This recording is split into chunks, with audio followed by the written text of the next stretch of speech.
Yes, yes, Sir Hairless here.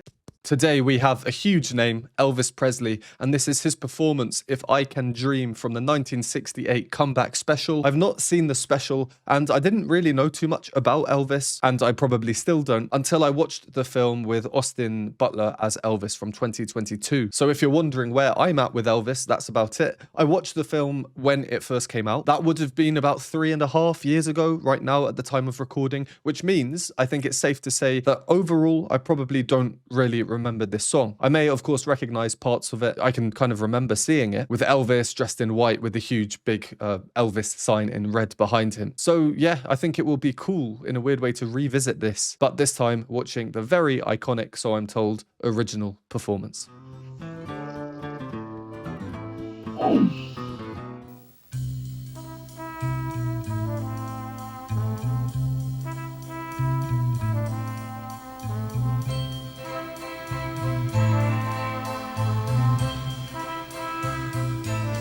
There must be lights burning brighter somewhere. Got to be birds flying higher in a sky more blue.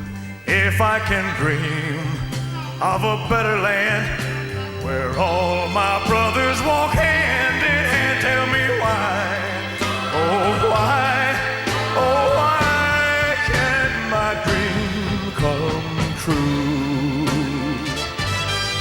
Oh why? There must be peace and understanding.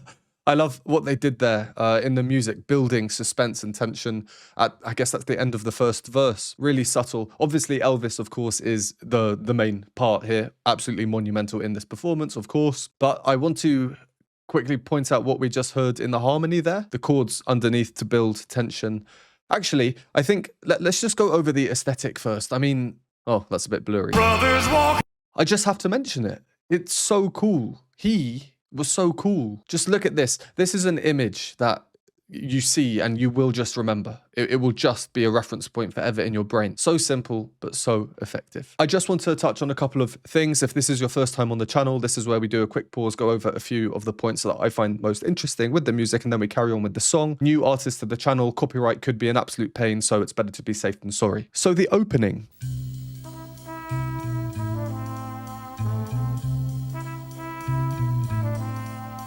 I like it. It's really catchy, very rhythmic, really, really light percussion. And then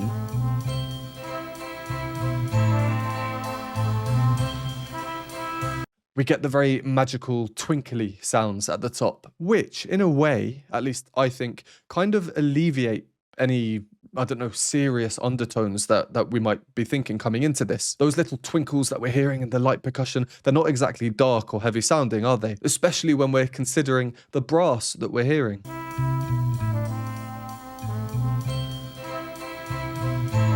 These repeated notes, very, very catchy, then a pattern just moving down and back up, which is interesting for me to think that it alleviates the seriousness, or even dare say on YouTube, where I'm at the peril of the online masses in the comments, because I imagine anyone who knows this performance might say it is a very serious performance. And I do agree, especially when you consider everything retrospectively. I was doing a tiny bit of research before this, before filming this, as I often do, and I learned that this song is very notable for its similarities to Martin Luther King Jr.'s speech, I Have a Dream, and his assassination was the same year, so was Kennedy, just a few months before this. So going back to the aesthetic here, Elvis in his white suit, it's almost like he's a beacon of hope, of light in potentially dark or tumultuous times. This was several decades before I was even born, so obviously I wasn't alive at the time. So if anything I say is wrong, or if you were around and you'd like to give any additional input, please do feel free to comment down below. The opening as well, it really reminds me of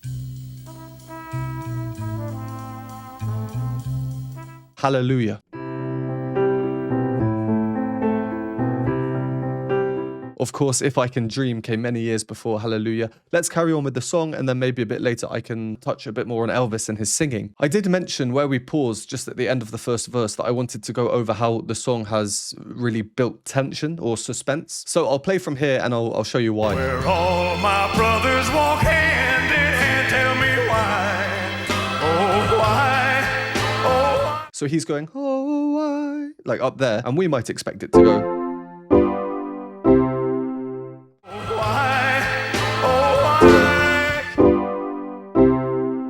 Because we can really hear that bass part coming through. And then naturally, we might expect that, which is called a cadence, a perfect cadence. It's a very typical way to show that something in music is ending. In this case, it would be the end of the verse, and then we know that the next verse is ready to start. We do eventually get a perfect cadence, but they just prolong it massively. Can my dream come true? Oh, why? There must be peace. Only then has it arrived. I said prolong it, I meant prolong its arrival massively. So like I showed earlier, we might have expected this. So we do get this.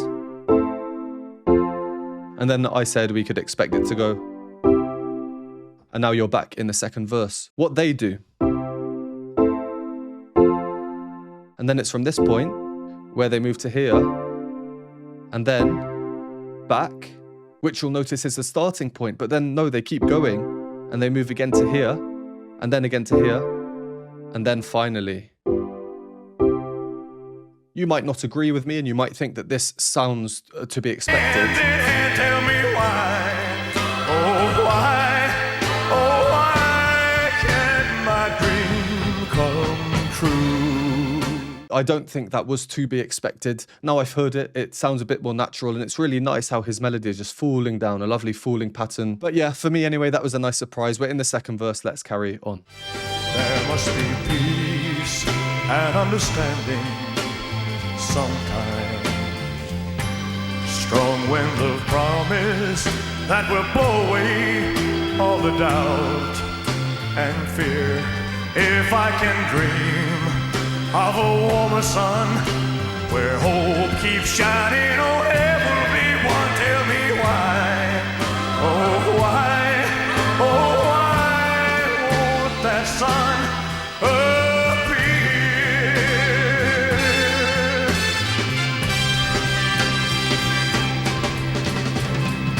We're lost in a cloud with too much rain. We're trapped in a world that's troubled with pain. But as long as a man has the strength to dream, he can redeem his soul and fly.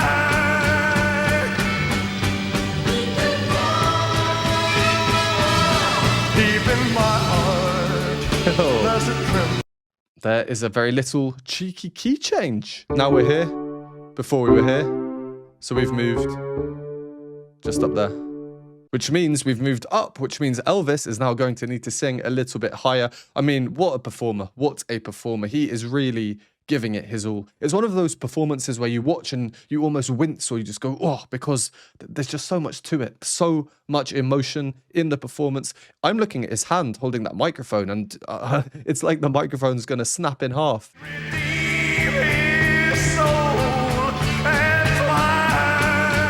Now singing there, it's not the most crazy high note for him, and I know that his range was a little bit lower than maybe today's contemporary pop singers who all have really high chest voices. Elvis didn't, but for him, I'd say this is on the upper edge of comfortable after everything that's happened, this being his comeback special, which is really strange to me, just because I think he was only, 33 or something here, which to many people is still quite young, and that's older than me by a handful of years.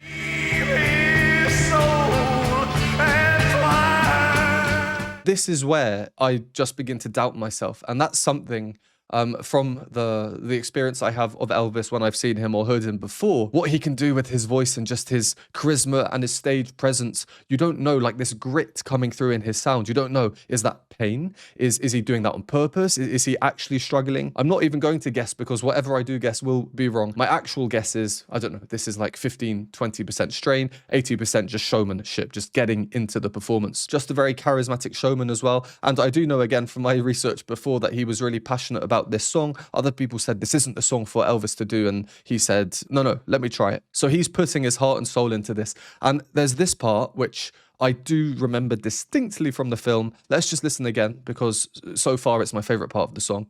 We're lost in a cloud with too much rain.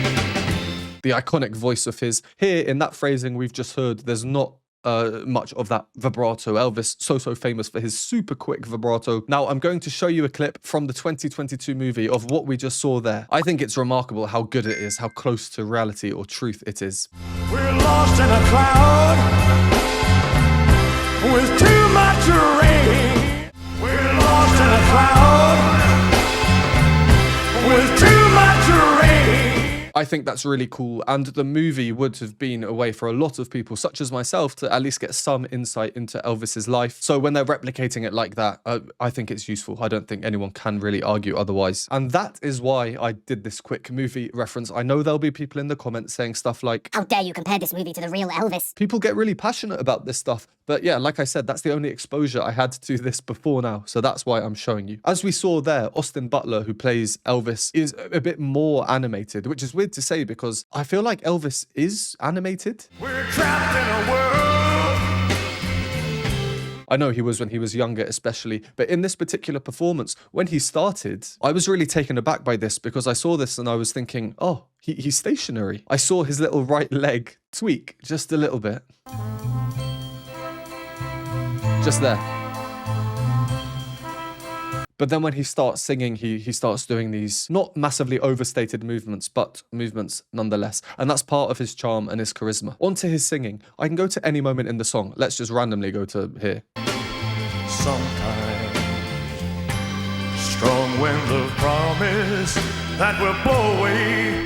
Lovely rock organ in the background as well, which sounds like these supersonic levels of vibrations, kind of like his voice with this rapid vibrato that we're hearing come through now. And what I really like about this is how authentic the sound is, especially compared to a lot of music of today, where we have all this technology available to touch up or brush up on the most little of tuning discrepancies or anything else. What we're hearing here is what we get. All the doubt and fear, if I can dream of a You can hear the breaths coming through. Sometimes he finishes a bit shorter than you might expect. It adds to the whole comeback performance thing. You know, he's had his health scares and everything like that. And we'll carry on and finish up the song now. But I just want to finish this little section by saying I find it a little bit conflicting. Why? Because it's such a powerful performance. of a warmer sun where hope keeps shining. Oh, every one till Clearly it is, but also it seems in some ways there's like this fragility in there, maybe through the imperfections, through authenticity. Yes, there are little imperfections, voice cracks, breaths. In any live performance there will be, and that's why I often love live performances, because they're authentic, they're real. I know there'll be someone typing, "How dare you say Elvis had an imperfection?" I mean, like, come on, just work with me here. Don't be the person who comments that. Okay, we had our key change, he's moved up. Let's see what happens, how much more kind of climactic it gets. If you enjoy these videos, please consider supporting me. You can buy me a coffee or hot chocolate, join our Patreon for loads of additional content that's not available on YouTube, or become a YouTube member for these groovy emojis and membership badges. All options are linked below, and a special thanks to everyone on the screen. Back to the video. deep in my heart, there's a trembling question. Still, I am sure that the answer is gonna come somehow. Out there in the dark, there's a beckoning candle. Oh yeah, and while I can think, while I can walk, while I can stand, while I can talk, while I can dream, please let my dream come true.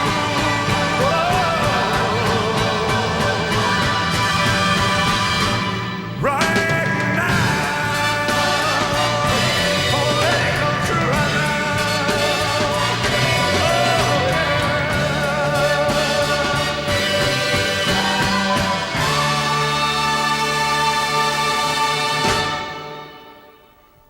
Thank you.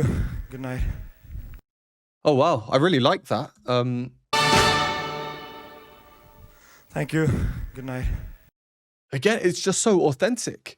You know, he's a human being at the end of the day. Maybe barely. Just watching that, if I was alive at the time, yeah, I can understand why he was so big. But just having this huge final moment of that song, we have the choir coming in, the trumpets playing, everything, absolutely massive. And then it just stops. There's no clapping, obviously, because of the setting. Yeah, there's something weirdly poignant about that. Really interesting. My question to you. While I can walk, while I can stand, while I can talk.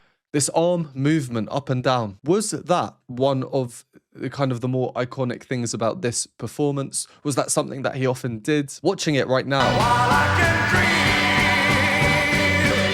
dream, please let my dream. It's almost hypnotic in a very strange kind of way. Let's just say it definitely grabs our attention.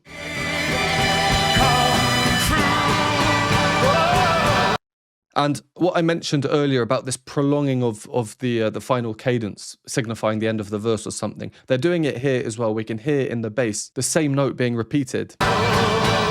Dum dum dum dum dum dum, which means that the chord is not changing. They're just staying, repeating, building up tension until Right now, oh, let it come true right now.